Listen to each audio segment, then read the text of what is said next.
Hi guys, I'm Deborah Westbrook. I'm going to try this again. We're having internet problems, so if this doesn't work this time, I'm just going to make a video and put it on YouTube. So I want to talk today about Deconstruction Lockdown. So let me start over. Welcome on Facebook, welcome on YouTube. So here's the deal. In this time we're in, it involves recalibrating our energy. What used to work doesn't work. The illusion that we're in, we're being enlightened, we're being awakened to see past it. That's having us confront things that we don't want to admit's there, but we're seeing them. But sometimes you have to see the illusion, see the corruption, see the evilness in order to know who you are, to know that you are connected to prime reality and you are in time as a divine spark. It's all really quite simple, but you're not going to get away through any kind of reality shifting or not acknowledging it or saying it's fear-mongering or saying that you don't want to contribute to that energy. If you listen to the latest podcast by the Inspired channel, that is New Age programming. So we have religious programming, we have New Age programming, but what it says is that you're in time, going through this time to create a new planet with a new humanity, and it is all up to us within. So the time we are in means recalibrating our energy. Well, what does that mean? You have to see things for who they are, and what they are. You break out of the illusion, and then you look within, and you lose yourself and get rid of so many things in our life to find ourselves. And then when you find yourself, the universe starts bringing back so many beautiful things in you that follow you on your path of your divine authenticity. So let's picture this of a deconstruction lockdown.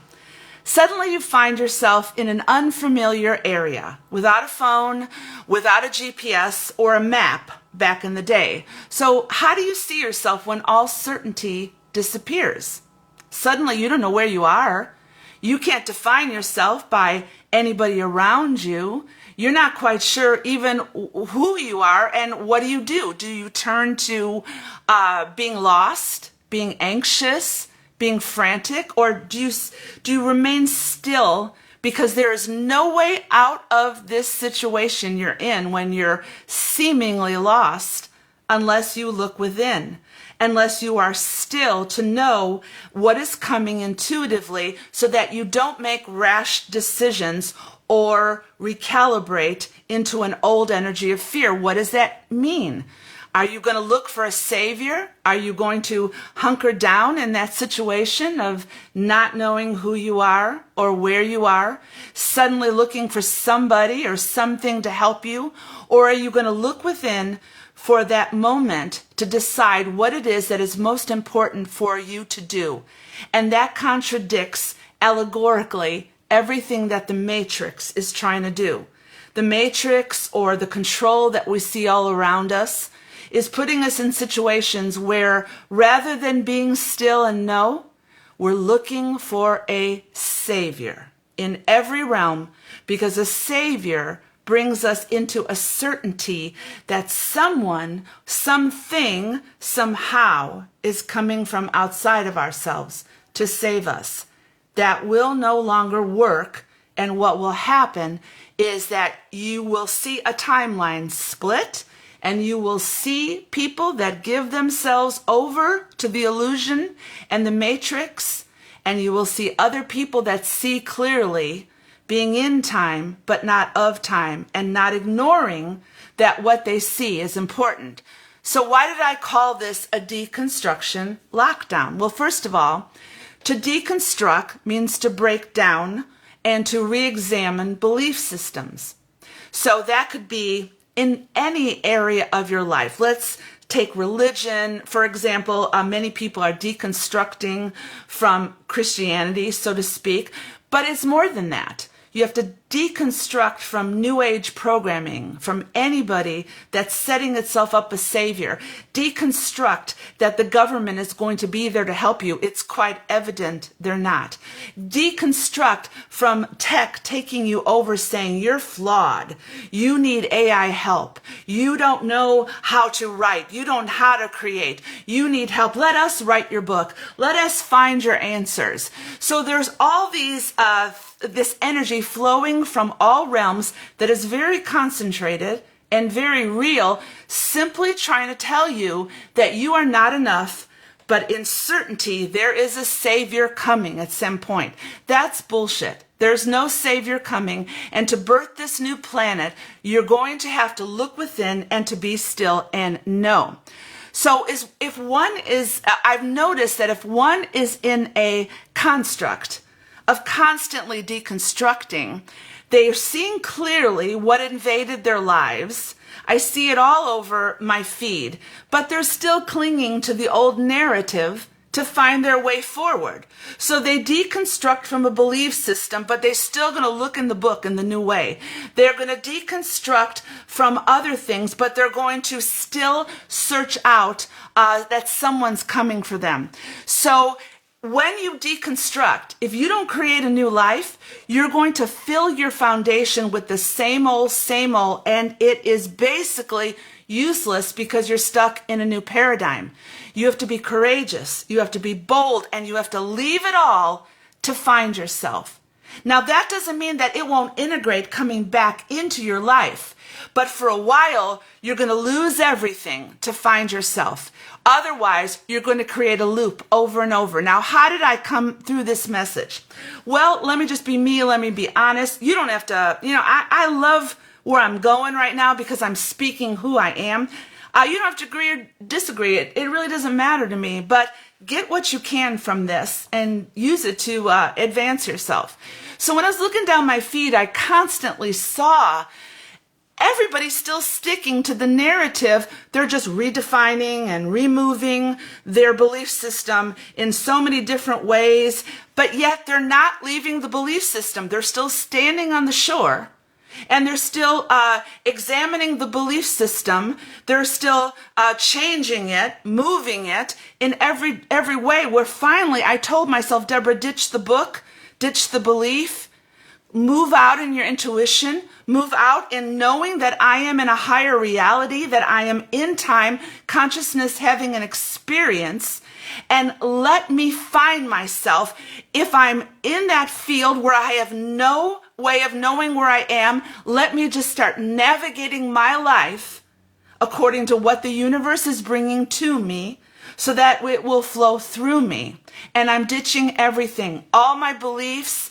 I'm ditching all sense of religion, every bit of an Abrahamic religion. I'm ditching so many different things because I have to look and see what makes Deborah Deborah. So I can't take what I had. I can't take what I have and change it into something better. We're not in those times. Religion, as far as we know it, is pretty much dead. You're either going to turn your life over to technology, or you're going to seek an organic, enlightened sense of self. You're either going to believe that the government is coming to help you, or you're going to go out of the system. You're going to either believe that you are holistically a biological, organic human being, or you're going to shoot it up and stab it up and whatever they choose to give you to be better. You're either going to believe that the food we're eating is full of crap, or you're going to lead a good life and start taking responsibility for your own I am essence. For too long, many of us have avoided that responsibility. So there is a reality to break out of. You lose oneself to find oneself, and then you integrate the truth that is brought to you in a new way as a new human. You may lose friends. You may lose communities. You may get so low that you have a personal funeral. What am I saying?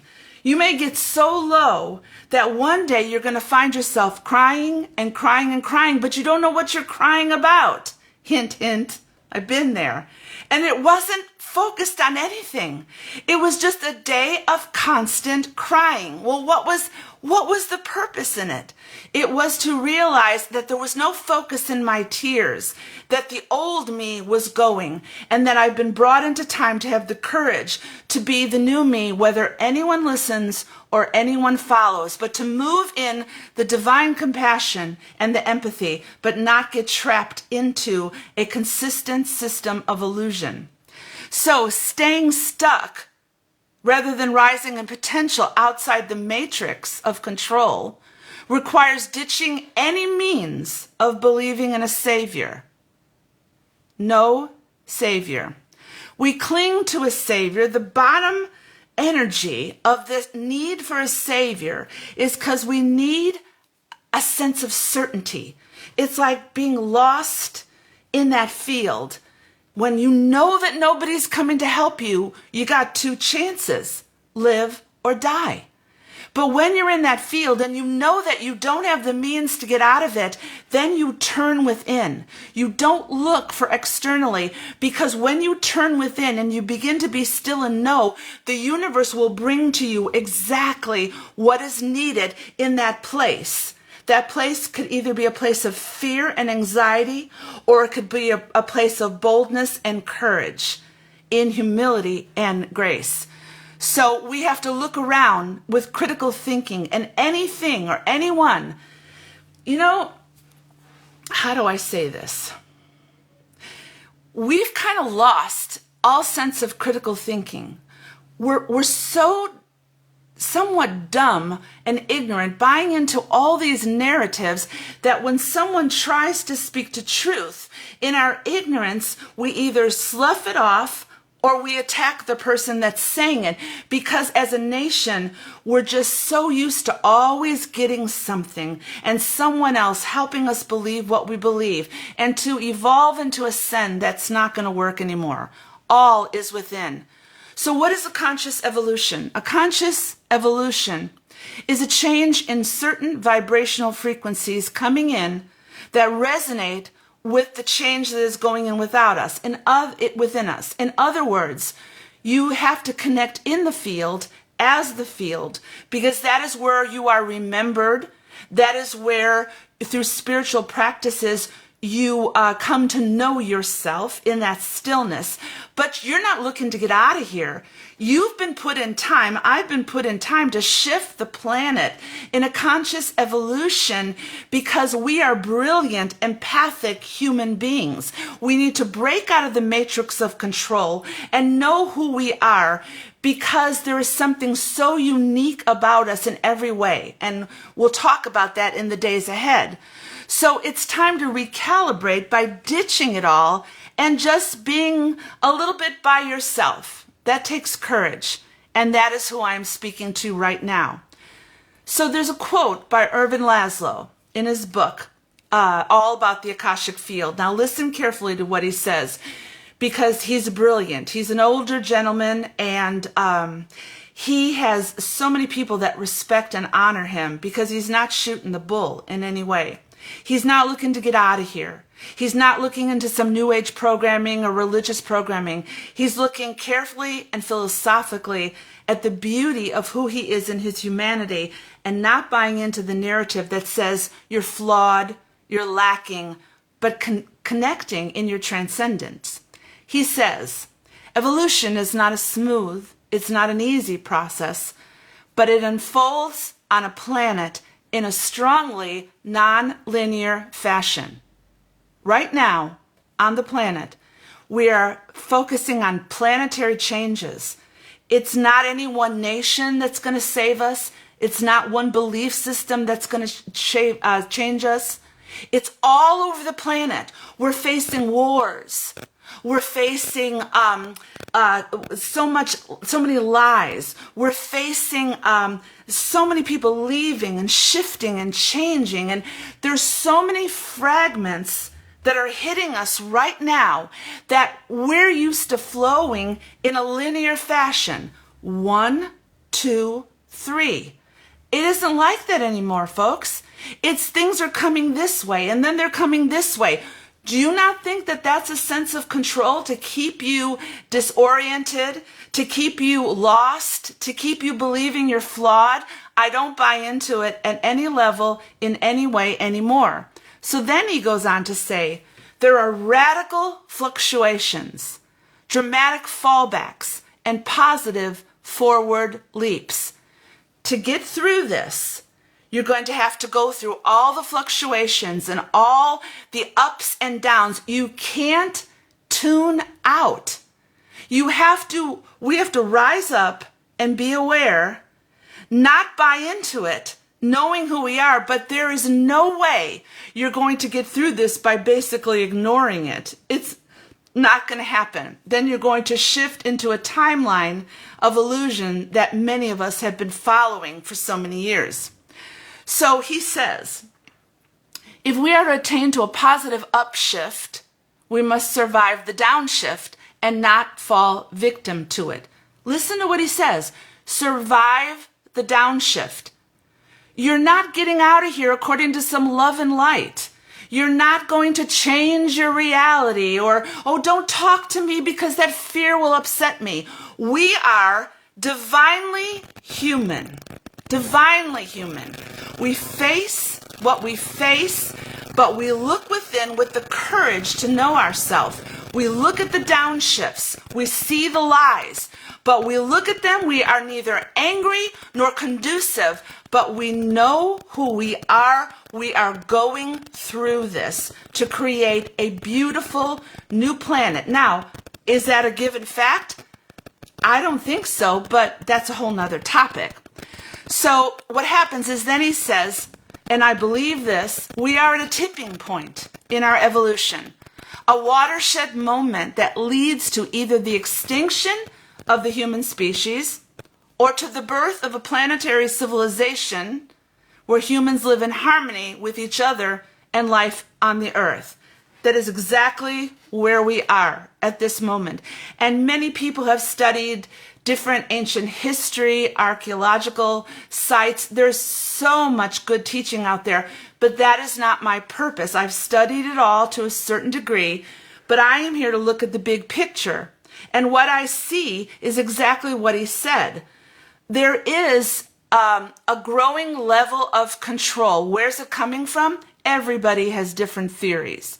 There's higher dimensional beings, there's evil, there's the Weedico virus, but nonetheless, it is a means of evil control. There is evil in this world, and the purpose of evil is a very low energy amongst a group of people that don't want you to be you. Who are they? Some are obvious, some are not. That is not my concern. My concern is that you know you're at a point in evolution. My friends, we are so beautifully entangled in this moment of time to shift the planet into a new dimension, not through esoteric, nebulous teachings, but by every day grounding ourselves in our humanity and getting cues from our intuition on doing what we have, where we are, with what we have. Doing this, not just speaking it, but doing it. So then he says and ends, this is a watershed moment that leads to this. So if one believes, I had a question after I read that, and I thought, if one believes that this is a simulation of controlled thought, which I believe it is, but now you have to understand, what I believe is that there is a simulation hiding us from prime reality. So this simulation is what everybody's buying into, and it is controlled thought. I can post videos you can watch. That's not my focus to teach on, but there is distinct, beautiful people out there teaching about our history and everything. I just know that when something is at a low vibrational energy, anything that tries to take away my divinity and telling me I'm flawed before I even know how I'm divine is a bunch of BS. So there is this simulation, but prime reality, which is the field, which is the field of the divine mind of God, this is our place of remembering. I've been asking if the Akashic field can be simulated. So it's like there's a simulation overlay. So there's a remembrance in the field. I know who I am when I enter into times of meditation that are deep and still, but I come back into my everyday life in time. And so like, do I believe this? Am I listening to this? Are there people at this level that are appearing spiritual that are still not really knowing or connecting with prime reality? And that could be many channelers. It could be many new age gurus, because you can't trust everybody. Well, what do? You know within yourself. You will know. And we have been co-opted to not trust ourselves. You know if you're listening to truth or if you're listening to a lie. So let's talk about the Akashic field. And I'm still discovering this. And I've encountered many deep times of meditation where I've come out, and there are no words to describe it, because you enter that place of oneness. It's not an event. It's not a destination. It is going within and entering the field, because you are the field and you're connected to this, and it is almost beyond words. So the Akashic field, let's define it. It is a fundamental non-energetic medium. It's an information field that informs you. That makes sense to me if you're looking at prime reality, but it also can be informing you on a lower level with all of a sudden all these channelers and new agers that I think sometimes are just bullshit. They're taking their information from a very low level. I mean, I listen to some of them and it's just all the same stuff, and it's lifeless. So if you're going to define the field, what is energy? The energy I emit, the energy that I resonate with, comes from information in the field. And the last video showed this. Underneath the energy is information. And we'll talk about that more in the days ahead. But this energetic medium has been throughout time, through so many wisdom traditions, that the Akasha is real, but it is not perceivable by eyes and ears. It is a fundamental dimension of reality. So see, we have been locked into our senses. We evaluate everything by our senses. It's absolutely so ridiculous. I mean, how can I say this being nice? Let me just say it.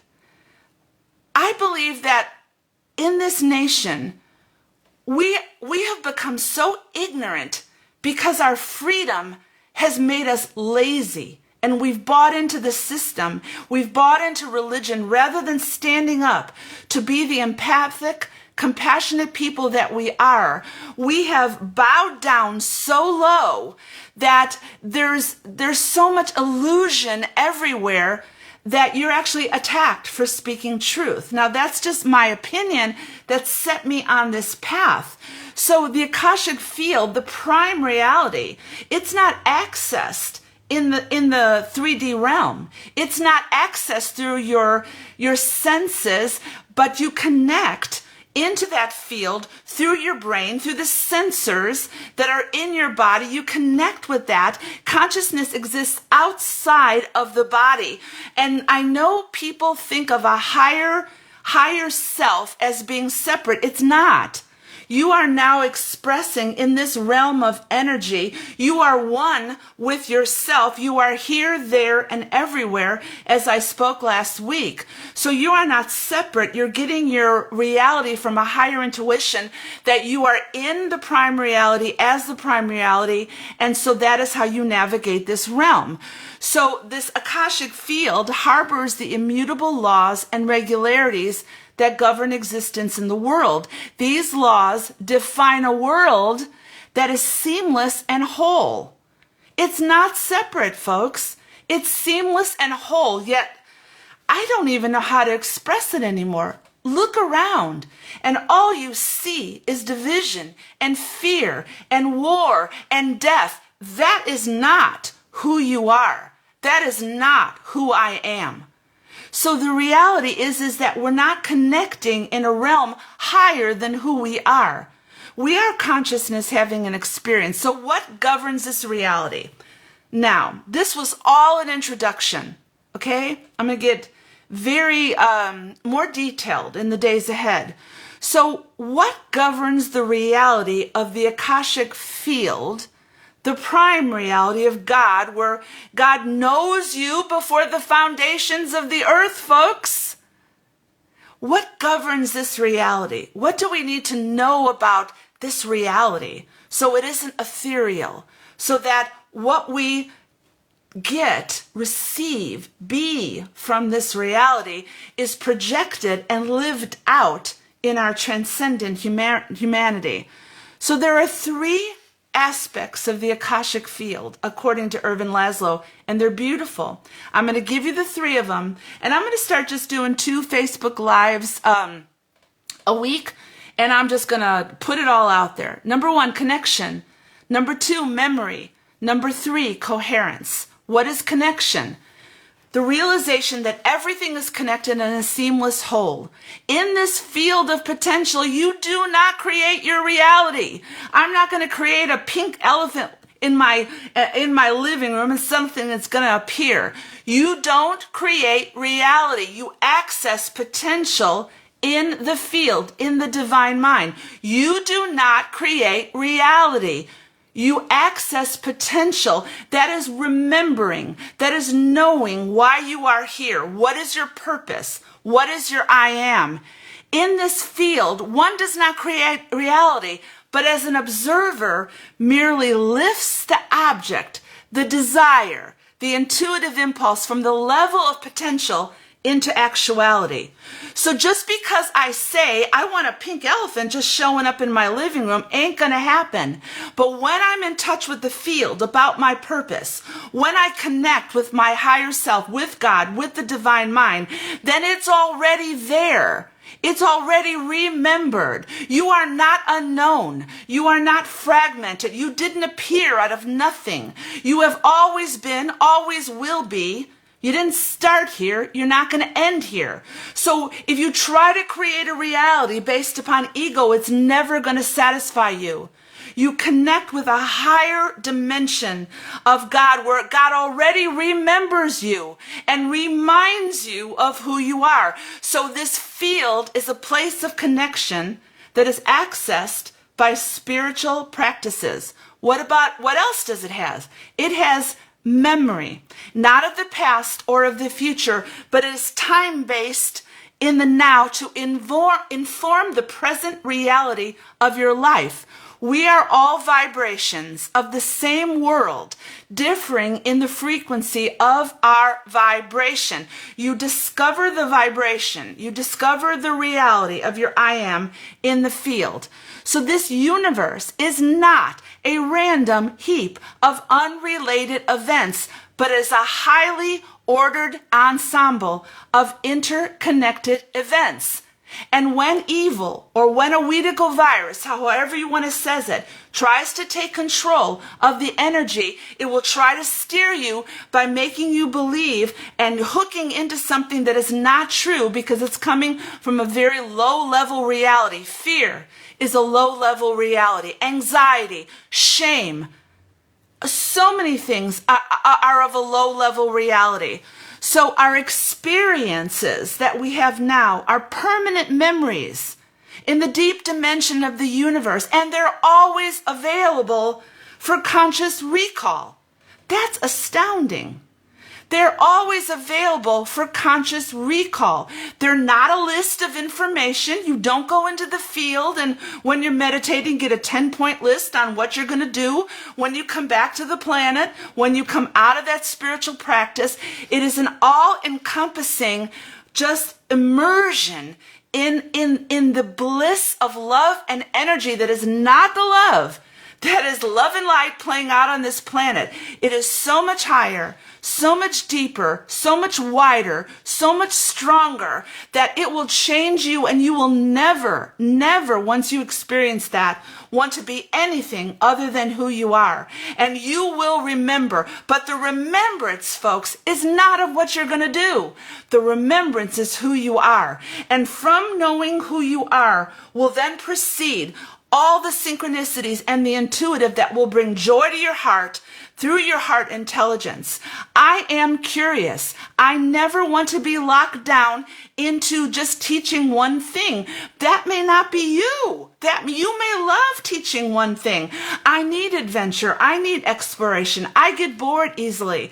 So I've had to align that with the essence of who I am. And I had to kind of it's like the tree of life. If you look on one side, it's one thing. And the other side, but you're supposed to, one side is fear, the other side is love, but you pull them all into the middle, into the balance of who you are. So our experiences are permanent memories present in the deep dimension of the universe, and they're always available for conscious recall. I have been hearing so many memories coming back to me that are just popping into my mind, and they're all beautiful memories. They're all memories that I have a lot of. You know, when you're 70, you have a whole life. You're not going to remember everything. But some of the things that are coming back to me, I just stop and I'm in awe going, where did that come from? It's the memory in the field. If you are open to that, those memories will come back, and they will always be. If you're triggered, that's your need of healing. But the memories that come only affirm your I am. So in a normal state of functioning, the brain decodes only a limited range of the spectrum of the frequencies that are available to it. Prophets, visionaries, intuitive psychics access a wider band of frequency than people in an ordinary state of consciousness. But why don't you become that? Why? You don't need a guru. You don't need a savior. Why don't you start walking in an intuitive realm? Yes, you can go to some of these people to learn more about yourself, but the bottom line is that perfect happiness, perfect joy, and perfect love is going to flow when you know who you are, and then it's going to connect you in community with many others. The last thing, the field is connected, its memory, and its coherence. The field forms a uniform whole. So I had to think, there's so much decoherence. Okay, how do I explain this? Coherence is non-locality, which means that if you look back at quantum, it's out of this system that we live in is based upon a very small visible reality of light, and you think that that's all that there is, but there's the whole spectrum, and outside of the spectrum our vision is very limited. So what we see as matter is not actually matter, it's actually energy, but we're seeing it, and there's a lot you can say on that. So when something is coherent, we don't see it as much in this realm. We see a lot of division, we see a lot of fragmentation, and this is being perpetrated in our lives. But when we enter into the belief that I am a unified whole, well, I am. How does that affect me? It makes me believe that I am my biology. So then, like I said, rather than listening to everybody tell me that way of healing, pushing a pill or pushing a jab in me, what if I take authority within my own biology? And I'm not denouncing doctors, folks, and I'm not doing that. What I'm saying is that the first responsibility for our health comes from us. The first responsibility for our courage comes from within us. The first responsibility from our abundance comes from within us. It's a whole new timeline we're going to start navigating on. So there is a massive decoherence in this system. It's too numerous to name. The tribalism that's promoted, the lies, I don't want to focus on all that, but yet I see all that. So the coherence, I can't get along with you until you get along with yourself. I can't foster a false unity by saying, oh, we're just going to all get along. No, true unity happens when I'm coherent with myself and I am one with myself, and then as myself, I can relate to you. And relating to you is true community. It means I let you be you, You let me be me. You may not agree with me with everything, but you allow me to make decisions that I know that are based upon the good of who I am. I don't follow a narrative. I've got a few more things and I'm going to end. This is going way longer, but my biggest problem in life was always trying to be everything to everybody. Always. I was always, because I thought that I would never be liked by really being who I was. I mean, we all have trauma. But lately, I'm like acknowledging to myself, no, I don't want to do that. I don't want to do that. And it's not me that's causing the problem. Sometimes the people can't handle it. What do you mean? Are you rejecting me? No, I'm being me. I just don't want to take part in that anymore. So the coherence of who I am automatically and beautifully entangles me within my I am. And in being that, I am sure of my path that is built in love, that I can say to you, no, I don't want to do that, or yes, I don't want to do that. I can speak truth to you in love. You could speak truth to me in love, because we are entangled in respect and honor amongst each other. So the last thing is that this is all quantum. Bohm decided that the observed world is everything goes back to true metaphysical integrating science and spirituality.